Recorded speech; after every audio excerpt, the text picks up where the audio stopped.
Toda vez que um ano chega ao fim, a maioria das pessoas para refletir sobre o que se passou. Aí então eu pensei em fazer o mesmo, só que ao invés de fazer um bando de vídeos sobre o melhor e o pior de diversas categorias de coisas, vou fazer uma reflexão geral sobre tudo neste único vídeo. Devo dizer que tenho uma memória equivalente a de uma batata cozida, mas provavelmente o ano começou com algum reajuste de preço de mangá. Não que isso realmente me importe, já que eu parei de colecionar mangás mesmo. E se mais pessoas fizessem isso, certas empresas teriam que parar de nos tratar como carteiras ambulantes e reduzir os preços ou parar de imprimir seus mangás em rolos de papel higiênico. Mas vamos falar de anime. A temporada de janeiro deveria ter sido puro hype pra mim com a continuação de Shingeki no Kyojin. Mas eu já tinha lido o mangá e não pretendia perder meu tempo assistindo uma obra que até antes do último arco eu julgava ser fantástica, ser atropelada por um caminhão cegonha e ter o que sobrou do seu cadáver fuzilado em praça pública enquanto era queimado e pisoteado por uma multidão, com a praça e a multidão também em chamas. Sem Shingeki no Kyojin, a única coisa realmente espetacular foi Kimetsu no Yaiba. Tendo terminado de ler o mangá recentemente, não há outra palavra para definir a adaptação do Ufotable além de milagre. E o Kakuren é mediano mangá, mas no anime se tornou um verdadeiro espetáculo digno de se ver e rever. Mas a Ufotable será realmente testado nos próximos 2 arcos. O arco da Vila dos Ferreiros é uma verdadeira abominação, e não há um único ponto nele que o salva. Já o Castelo Infinito veio do nada, e embora tenha alguns bons pontos, ele escancara os maiores defeitos da série. É algo digno de um vídeo à parte. Em janeiro também tivemos Sono Biscuit Doll Akoyosuru. Me desculpe, a língua oficial do Brasil de acordo com a Crunchyroll é inglês. Então eu devo chamar o anime de My Dress Up Darling. Um nome que não tem nada a ver com o nome original. Bem, My Dress Up Akoyosuru explodiu em popularidade, mas foi um anime que não achei nada demais e nem consegui assistir metade dele. É o tipo de anime que foi carregado pelos personagens e não pela história. E como eu não me sintonizei com os personagens, se tornou algo ruim de se acompanhar. Mas se janeiro foi fraco, pelo menos abril era puro hype. Depois de anos, finalmente chegava a segunda temporada de Tate no Yusha no Nariagari. A série original foi uma verdadeira surpresa pra mim e estava curioso para ver o que viria a seguir, apesar dos alertas de que a light novel ficava cada vez pior a partir daquele ponto.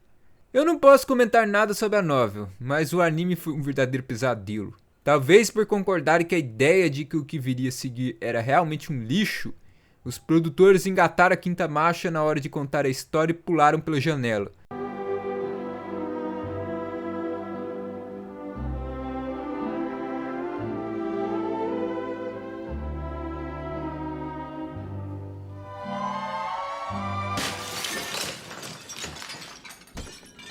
E acho que esse não foi um bom plano. O primeiro episódio foi confuso com cenas que pareciam desconexas, e o que veio depois fracassou em todos os aspectos, pois o ritmo acelerado nem permitia você criar algum vínculo com o que estava acontecendo. Tate no Yusha pode ter se autodestruído, mas pelo menos tivemos Spy Family para roubar o show. Uma história divertida e com personagens carismáticos que me deixava ansioso para cada novo episódio.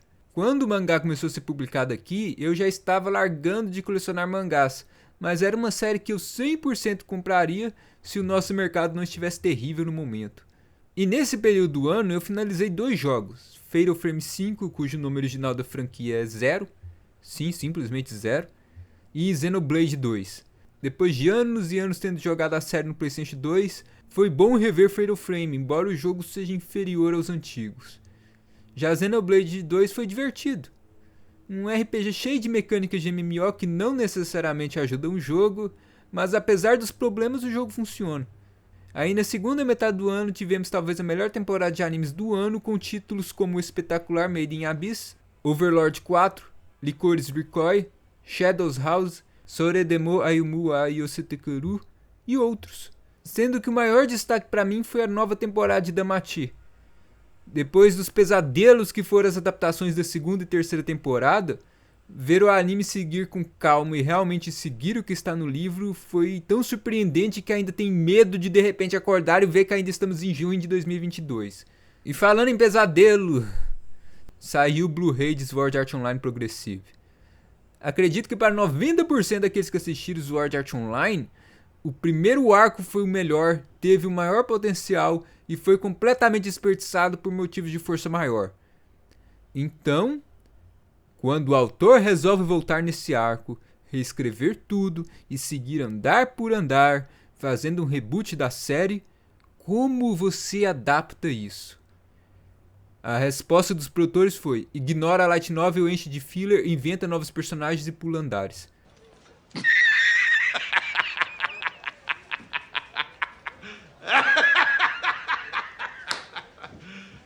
You serious? Pelo amor de Suzumiya Haruhi, como você pega sua galinha de ovos de ouro e estrangula ela? Tendo lido a light novel, assistir ao filme foi como ver um amigo ser espancado. Bem, eu já fiz um vídeo comentando sobre esse lixo, então vou parar de falar dessa bomba. E embora a temporada de outubro já tenha chegado ao fim, se seu anime não tem mais de 12 episódios, ou não se chama Kantai Collection...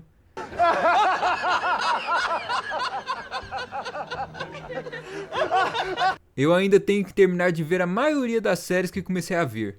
Mas daquilo que eu já terminei, Spy Family foi inferior à sua primeira metade, mas isso está muito longe de dizer que o anime foi ruim. Muito pelo contrário, foi muito bom. E Chainsaw Man foi a bizarrice perfeita e acho que até tenho que comentá-lo à parte depois. E até agora eu foquei bastante em animes e não falei quase nada sobre o que li. Mas como eu já falei, ter parado de colecionar mangá significa que não tem nenhum mangá para ler fora o que está acumulado. Porque eu não consigo ler numa tela, seja um monitor, seja um Kindle.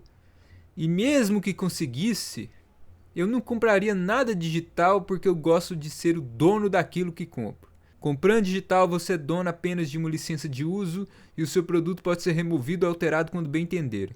Em videogames, isso é ainda mais óbvio com as empresas desligando suas lojas online e servidores, bloqueando acesso até mesmo a DLCs. Fora que nada substituirá você ter um livro em suas mãos, folheá-lo como bem entender, sentir seu peso e lê-lo onde quiser sem correr o risco de ter alguém querendo roubá-lo. Inclusive há estudos de que todos esses estímulos de ter um livro em suas mãos amplia sua capacidade de concentração e absorção daquilo que você está lendo. Claro que digital não é só coisas negativas. Sendo um aspirante a escritor, se eu posso dizer isso, poder publicar o livro digitalmente é algo extremamente valioso. Você não depende mais de ter que achar alguma editora disposta a publicar o seu trabalho. O mesmo vale para jogos. Mas voltando ao assunto original, eu não li nada além de Kimetsu no Yaiba e alguns volumes mais novos de Made in Abyss, o que chega a ser deprimente, já que ler mangás já foi uma grande parte da minha vida. Pelo menos isso não quer dizer que estou lendo menos, pois ainda estou lendo light novels. E das séries que já coleciono há algum tempo, os destaques ficam com o 86, que continua fenomenal, e a Danmachi, que segue com tudo no arco da Freya Família. Já das séries novas, teve Hitoribochi no Isekai Kouryaku, que é publicado aqui como Loner Life in Another World. A light novel é do tamanho de um tijolo, e extremamente simples e estranha. Não tem nada demais nela, mas eu consegui lê-la sem problemas do começo ao fim, sem me sentir cansado dela apesar de tudo. Não foi como ler o 5º volume de Sword Art Online Progressive, que foi tão ruim que ler as primeiras 100 páginas foi um verdadeiro desafio que levou semanas e semanas. Realmente uma experiência diferente que preciso comentar à parte. Por fim, no lado dos videogames eu finalizei Rune Factor 5, mas ainda falta o que é liberado após finalizar o jogo, como por exemplo uma nova dungeon gigantesca, e estou na última fase de Crash Bandicoot 4. Embora tenha jogado apenas 4 jogos não contínuos do começo ao fim, já que jogo outras coisas como Genshin Impact e Blue Archive de maneira constante, considero que foi um ano produtivo, já que eu não estava conseguindo focar em jogos e espero que esse ano eu finalize ainda mais para que um dia eu volte ao meu PlayStation 3 e jogue as dezenas de jogos que comprei e nunca nem testei. E 2023 já começou. E espero que tenhamos um ótimo ano no nosso mundo de animes e afins. Mas também é claro que desejo que todos também tenham uma boa saúde e que inúmeras alegrias os esperem nesse ano novo. E conto com a presença de vocês aqui no canal. E deixo meus sinceros agradecimentos aos membros do canal. Algumas coisas aqui só foram possíveis graças à ajuda de vocês. Realmente, obrigado.